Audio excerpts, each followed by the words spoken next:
அரசு ஐடிஐ அருகே உள்ள அரசு மதுபான கடையை மூடக்கோரி இந்திய மாணவர்கள் சங்கம் சார்பில் கண்டன ஆர்ப்பாட்டம் நடைபெற்றது.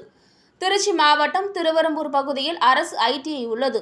இதன் எதிரே உள்ள பகுதியில் அரசு மதுபான கடை செயல்பட்டு வருகிறது. இந்நிலையில் மது பிரியர்கள் சிலர் மதுபானங்களை குடித்துவிட்டு ஐடிஐ அருகே பாட்டில்களை வீசி செல்கின்றனர்.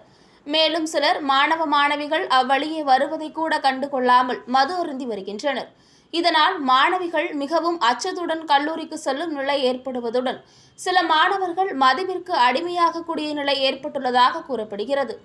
இந்நிலையில் இந்த மதுபான கடையை மூடக்கோரி மாவட்ட நிர்வாகத்திடம் சமூக ஆர்வலர்கள் மனு அளித்தனர். ஆனால் அதன் மீது எந்த நடவடிக்கையும் எடுக்கப்படாததால் இந்திய மாணவர்கள் சங்கம் சார்பில் அரசு ஐடிஐ எதிரே செயல்படும் அரசு மதுபான கடையை மூடக்கோரி மாணவர்கள் சங்கம் சார்பில் மாவட்ட தலைவர் சூர்யா தலைமையில் திருவெரும்பூர் பேருந்து நிறுத்தத்தில் கண்டன ஆர்ப்பாட்டம் நடைபெற்றது.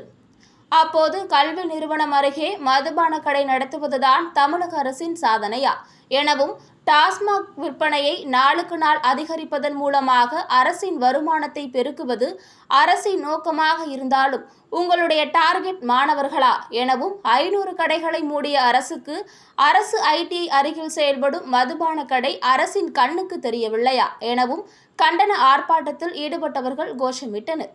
மேலும் உடனடியாக மதுபான கடையை மூடாவிட்டால் 1000க்கும் மேற்பட்ட மாணவர்களை ஒன்று திரட்டி சாலை மறியல் போராட்டத்தில் ஈடுபடுவோம் என்றனர். இதில் மாணவர்கள் சங்கம் சார்பில் நிர்வாகிகள், அரசு ஐடிஐ மாணவர்கள் உட்பட 50க்கும் மேற்பட்ட மாணவ மாணவியர் கலந்து கொண்டனர்.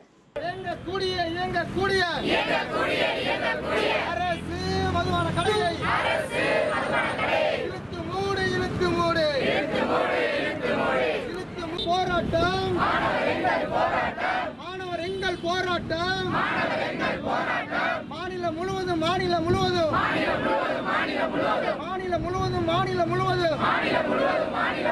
வெடிக்கும் என்று சொல்லி போராட்டம் எஸ்எஃப்ஐயின் போராட்டம் மாணவர் எங்கள் போராட்டம் வெல்லட்டும் சிறக்கட்டும்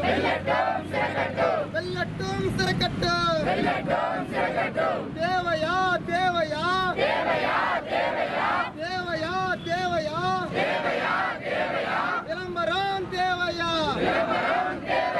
விளம்பரம் தேவையா போதை ஒழிப்பு நாளிலே